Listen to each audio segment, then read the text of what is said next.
ela olhou para aquela garotinha e a garotinha continuava ali, calma, serena. A turbulência aumentou, a senhora se segurou e ela ali, sem nenhum movimento, calma, tranquila.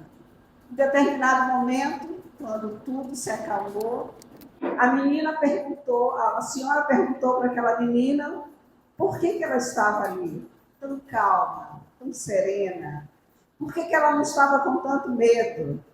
Ela disse, ora, quem está no comando dessa aeronave é meu pai. Se eu sei que ele está no comando e eu tenho confiança no meu pai, então eu estou tranquila sempre. E hoje a gente vem falar das leis morais, as leis de Deus. Até que ponto nós temos a firmeza do momento quando a gente está em turbulência, a gente tem a tranquilidade, a confiança de que quem está no comando desse planeta, desse órgão, dessa construção é o nosso Pai, é Deus. E que Ele nos criou e nos disse mais, vós sois deuses. E essa força que nós temos que ter a coragem suficiente de saber quem está no comando é meu Pai. E nós vamos trazer para vocês as leis morais, que muitas dessas nós vamos chamar de leis divinas, de leis naturais, que são princípios universais, são os princípios de Deus. São eternas, são imutáveis esses princípios, regendo as relações para o progresso da humanidade, para o progresso de todas as pessoas que aqui estão. Orienta o desenvolvimento íntimo nosso, mas também coletivo da humanidade, visando a harmonia universal, promovendo o bem-estar individual e coletivo. Há uma diferença. Onde está contida? Kardec perguntou aos espíritos. Onde está escrita essa lei? Porque quando a gente fala em lei, né, eu trabalho também com leis, a gente vai atrás dos códigos, né, dos artigos. E aí Kardec nos fala na consciência do homem. Então, as leis morais estão aqui, ó. E quando a gente infringe essa lei, acende uma luzinha no nosso interior. E aí a gente vai, muitas vezes sofremos, né, com esse mal-estar dos nossos procedimentos. Mas existe também as leis humanas, que focam o externo, que regula as ações das criaturas. Ela pode mudar de país, né, de criaturas, e ela é eterna, imutável, assim como é o próprio Deus.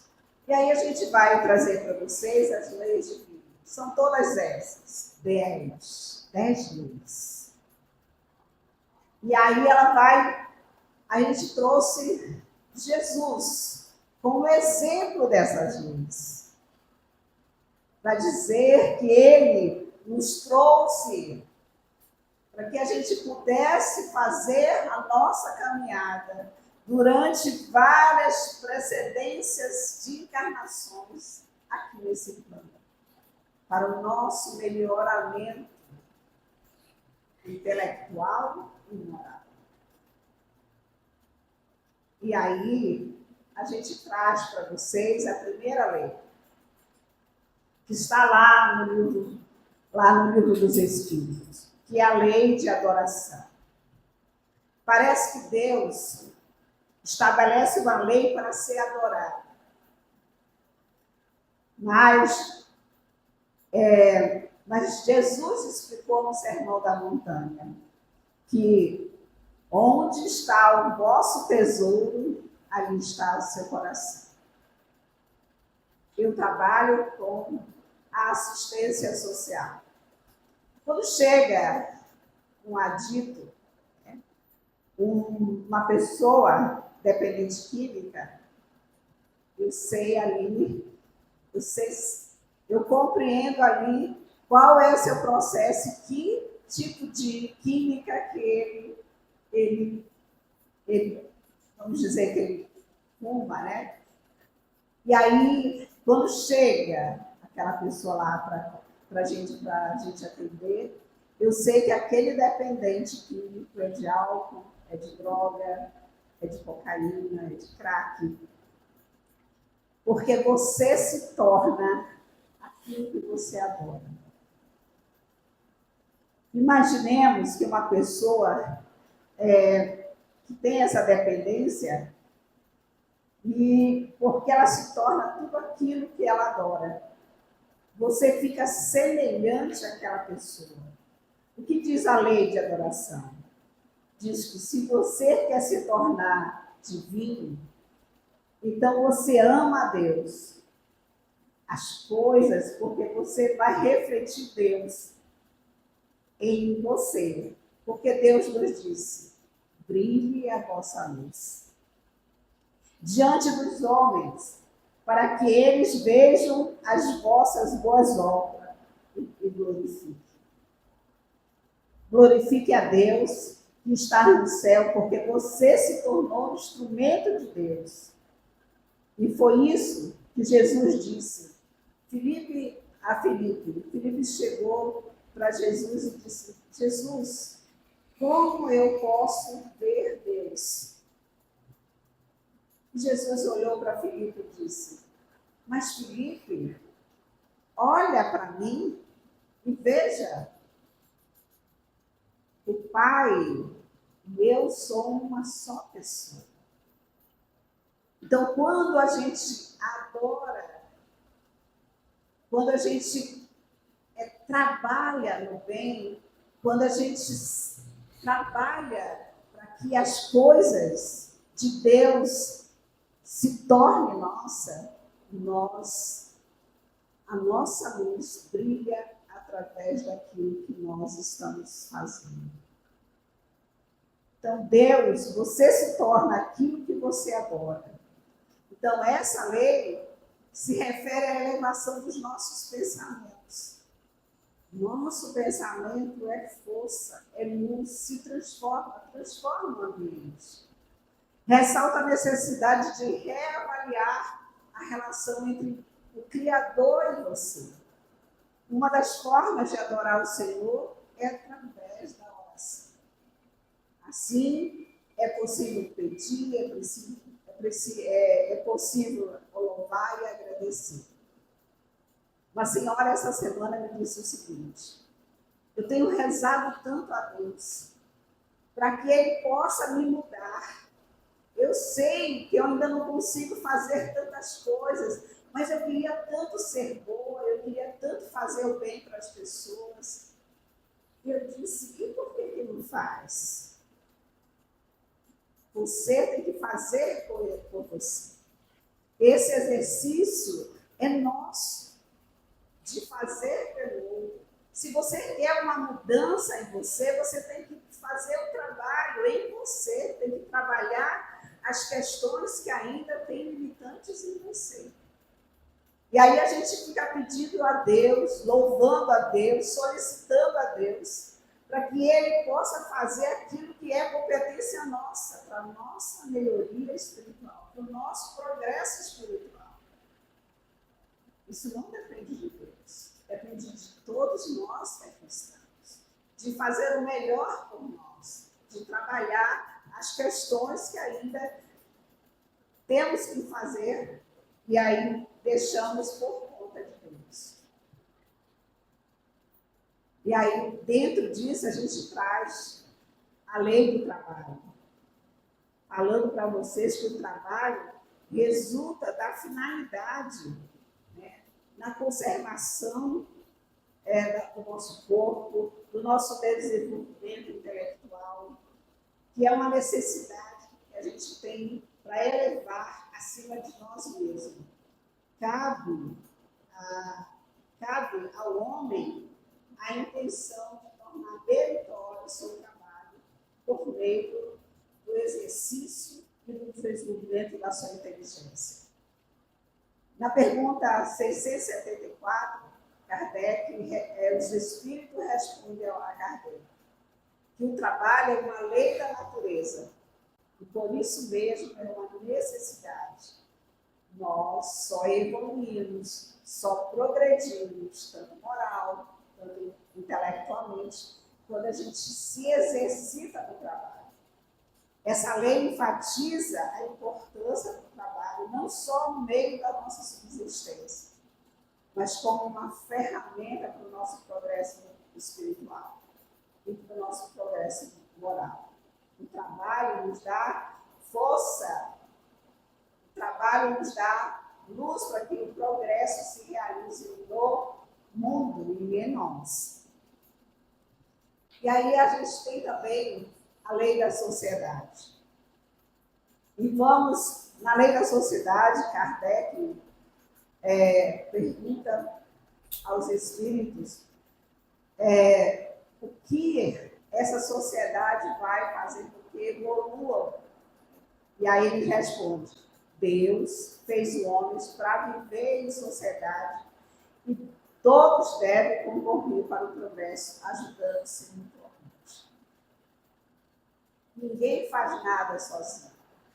Quando eu estava estudando a lei da sociedade, quando ele diz o homem não progride sozinho, por não dispor de todas as faculdades, falta de contato com os outros homens. Precisamos de uns dos outros. No isolamento, quando você está no isolamento, você se embrutece. Eu lembrei quando a gente começou a construir essa casa, que hoje essa casa serve à sociedade, onde tinha as repartições logo no início das tarefas. Quem ia fazer os lanches para quem estava trabalhando, quem ia limpar, quem ia carregar. Então, havia, no início, todo um trabalho, que a gente vem desde todo um trabalho para que esta casa chegasse até hoje. E hoje essa casa serve à sociedade. Tem um papel importante, tanto espiritualmente quanto materialmente, ajudando a todos que aqui vêm. Então a gente tem o homem para progredir, e aí é como exemplo que a gente dá aqui, da lei da sociedade, que ninguém vai evoluir sozinho. Nós temos que ter partilha. E aí eu gostaria de falar sobre quando o lar, quando essa sociedade está dentro do lar, esse pedaço, esse cadinho. E aí a gente precisa trabalhar para que aqueles que estão conosco na nossa caminhada, eles possam evoluir, porque nós vamos dar à sociedade a geração que está sendo hoje trabalhada, que está chegando ao mundo.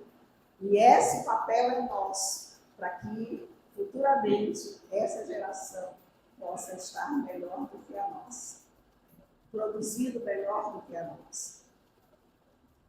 E aí, sem sociedade, a gente não ia ter a lei da reprodução.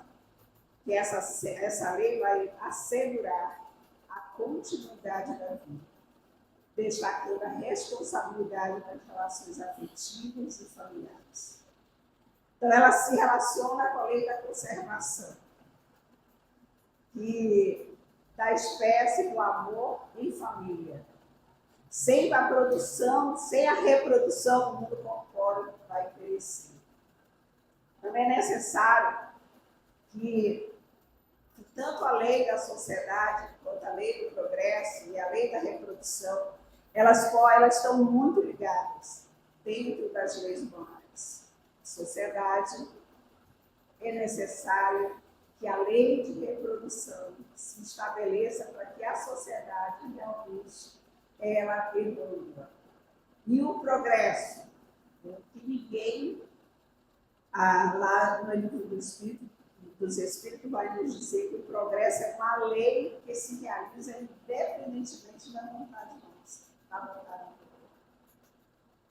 É a aspiração pelo melhor, pelo bem, é a prova da existência em nós de um princípio superior, que nos encaminha para os destinos mais altos, que nos lança sempre para frente, nos domínios do pensamento e da consciência. É através do progresso que a gente vai instituir normas, princípios, né? Vão ser gerados na saúde, na assistência, na sociedade, implementos e princípios para a elevação do nosso planeta.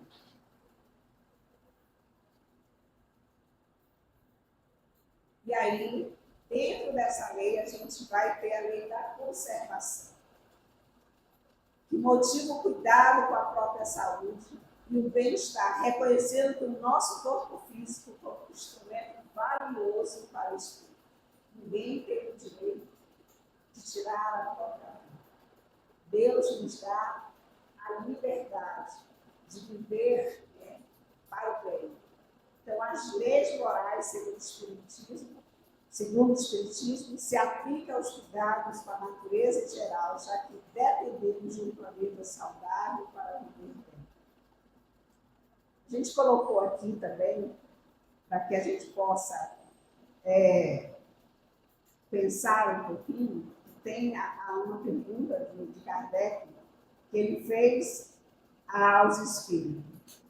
Tendo dado ao homem a necessidade de viver, Deus sempre lhe facultou os meios para a sua conservação, porque a gente vê muitas pessoas passando momentos muito difíceis, em locais difíceis. E aí Kardec pergunta, foi dada a esses homens que estão passando por momentos difíceis, foi dada a ele, facultou a lei da conservação? Aí os espíritos de luz respondem a Kardec, sim, e se ele não os encontra, é porque não os compreende. Deus não podia dar ao homem a necessidade de viver sem lhe conceder os meios indispensáveis. É por essa razão que faz a terra produzir de modo a fornecer o necessário a todos os habitantes, visto que só o necessário é útil, e o supérfluo não é. Então, Kardec nos responde que, diante de alguns problemas que acontecem conosco, Deus faculta, mas nós ainda não os compreendemos de certo e não os produzimos, igual aquela senhora que me disse, que estava esperando que Deus a ajudasse a sair e a ser melhor. Nós temos também a lei da destruição. Conserva e destrói. Que lei é essa? Para que haja progresso, tudo se encontra sendo renovado. Tudo. Explica a necessidade da destruição. É necessária a necessidade da destruição para a renovação da vida, ensinando a aceitação das perdas como parte do ciclo natural. Hoje a gente recebeu uma mensagem que a pessoa falava que muitas vezes a gente está passando por momentos difíceis e acha que Deus está derrubando a nossa tenda, está nos deixando sozinhos, fazendo com que a gente se perca e não tendo o necessário para que a gente possa caminhar. E aí a mensagem dizia o seguinte: quando você pensa que Deus está destruindo, você pensa que Deus está acabando com todo o processo, que Ele derrubou a sua tenda, pode ter certeza que essa tenda é necessário para que ela seja derrubada, para que uma nova um novo caminho seja realizado. Que isso muitas vezes não, às vezes a gente não compreende esse processo, mas Ele sabe o que é melhor para nós. Então, é preciso que tudo se destrua para renascer e se regenerar. É por isso que se chama a lei de destruição, que não passa de uma transformação, que tem por fim a renovação e a melhoria das criaturas, sempre. E aí, nós chegamos na lei da igualdade. Na lei que eu trabalho, a igualdade de todos. Porque todos nós somos filhos de Deus. Todos nós. Filhos de um Pai. E todos nós somos iguais perante a Deus. Somos perante Deus filhos, espíritos iguais. Né? Apesar de, sem distinção de raça, de credo, somos iguais. E afirma que todos os espíritos são criados iguais para Deus. E ao longo da nossa evolução, todos temos oportunidades de progredir iguais perante a lei de Jesus. Afirma, reconhece a igualdade fundamental entre todos os seres. Todos tendem para o mesmo fim, e Deus fez as suas leis para todos. A diferença entre os homens está na diversidade da experiência alcançada e da vontade com que procedem, que é a vontade que é o livre-arbítrio. Então, a desigualdade das condições sociais é uma lei da natureza. Kardec pergunta, a desigualdade que existe no mundo é uma lei? É uma lei da natureza, das condições sociais que as pessoas passam? Ele disse, não. É obra do homem e não de Deus. Então, que a gente possa refletir sobre isso, que somos iguais, nascemos ignorantes e vamos ao longo progredindo para o bem. E a lei da liberdade? Afirma a liberdade de pensamento e ação dentro dos limites de responsabilidade. Deus estabelece a perfeição moral. Não impõe a perfeição. Deus não nos impõe a perfeição. Deus não quer que nós sejamos escravos. Nos dá liberdade. Só tem uma regra. Colhe aquilo que você plantou. Se você plantar destruição, se você tirar a própria vida, somos livres para as maiores atrocidades, mas somos livres para realizar as coisas belas e puras. Mas seguir as leis divinas, as consequências virão para ele. Que semeou o vento vai colher tempestade. Se semeou amor, vai semear, vai colher amor. Não seria justo a pessoa plantar e não colher. Para que haja justiça na sua criação, porque somos livres dos resultados das nossas escolhas, das nossas ações, das nossas atitudes, das nossas palavras, dos nossos gestos. Nós moldamos as nossas vidas. Nós construímos o caminho, nosso caminho.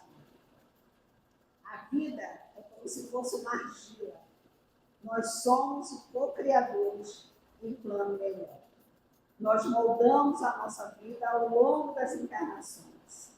E as existências são solidárias. O resumo da nossa vida atual é a moldagem ao longo dos séculos.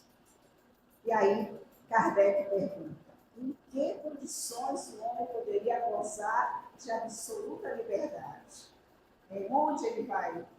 Aí ele diz, dos eremitas, pessoas que vivem em lugar de desertos ou isolamentos.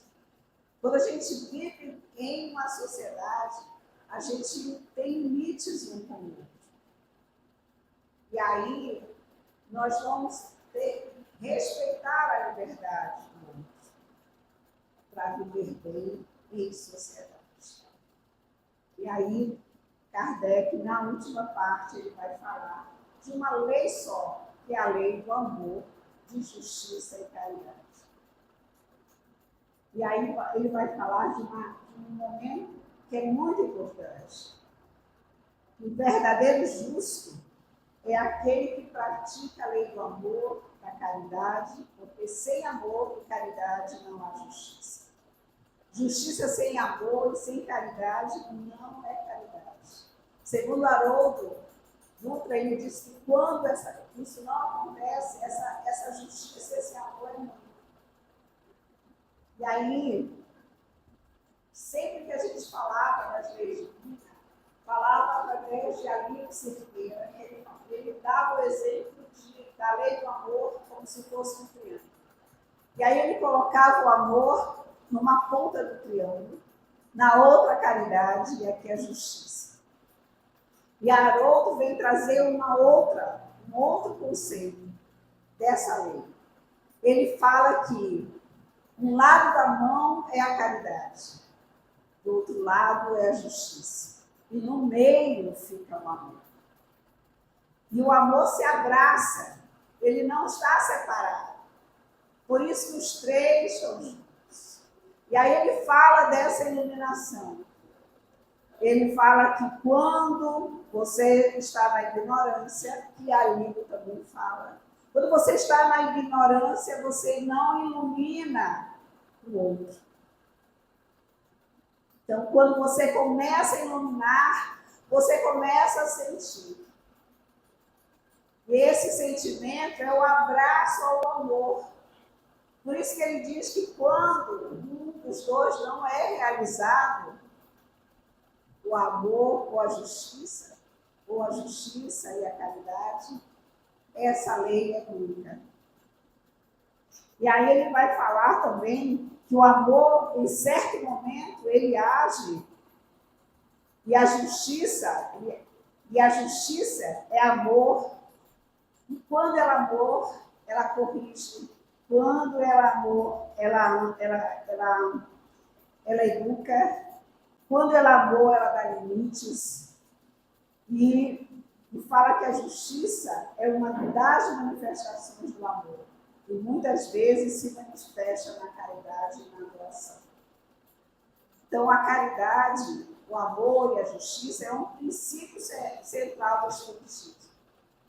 Nós trabalhamos para o bem viver nosso. Isso é amor, isso é caridade, isso é justiça. Que a evolução espiritual se dá através da prática desses valores. A justiça, quando alinhada com o amor, e a caridade guia o indivíduo a agir de forma altruísta, de forma caridosa, de forma a buscar o bem-estar do próximo como se fosse o seu. Então, esse amor, essa caridade, quando nos ilumina, quando essas leis todas, esse cabedal de leis, e aí a gente pede a Deus, instrui a vocês para procurar no livro dos Espíritos, desde a pergunta 614 até a 892, porque a gente pincelou, e posso dizer para vocês, ao longo do tempo que eu venho falando, da doutrina espírita, é um momento, para mim, foi um momento de aprendizado, e tenho que estudar muitas vezes para que eu possa de novo chegar aqui para vocês e falar das leis divinas, das leis de Deus, das leis que nós devemos seguir a cada momento, para que a gente possa fazer, que a gente seja um homem de bem através da lei, da justiça, da prática e da pureza, que isso a gente possa construir. dureza no nosso coração. No último capítulo do terceiro livro, ele vai falar dessa perfeição moral. E essa perfeição moral, ela é trabalhada segundo as leis morais. Que Jesus possa nos fortalecer em entendimento. Que a gente busque sempre trabalhar as nossas limitações que nós carregamos ainda e as potencialidades que nós temos, que possamos fazer com que elas fiquem melhores em prol de nós mesmos e em prol do outro. Que Deus nos ilumine e que Jesus possa nos ajudar nessa grande compreensão das leis de amor, de justiça, de caridade e tantas outras. Obrigada. Deus possa nos iluminar.